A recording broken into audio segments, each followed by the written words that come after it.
Hi guys, welcome to Glitch Guru. In this video, we'll show you what to do if your Google Chrome keeps showing you this cookies are disabled message on your Android phone.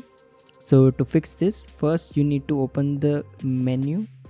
Now go to the settings option. In this menu, scroll down and you'll need to select site settings. Now scroll down and you'll need to select third-party cookies.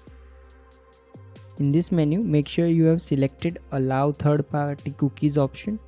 If you haven't, make sure you have selected that. Now go back to the previous menu. Now scroll down and tap on this on device site data option. You'll need to enable this option so that sites can load as expected.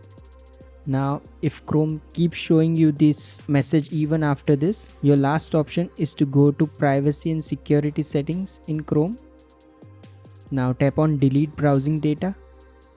Here select all time from the drop down menu and make sure you select all the checkboxes.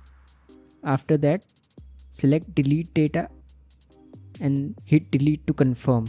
Once you do this, your problem will be solved. If you have any questions about this, feel free to ask them in the comments below and don't forget to subscribe.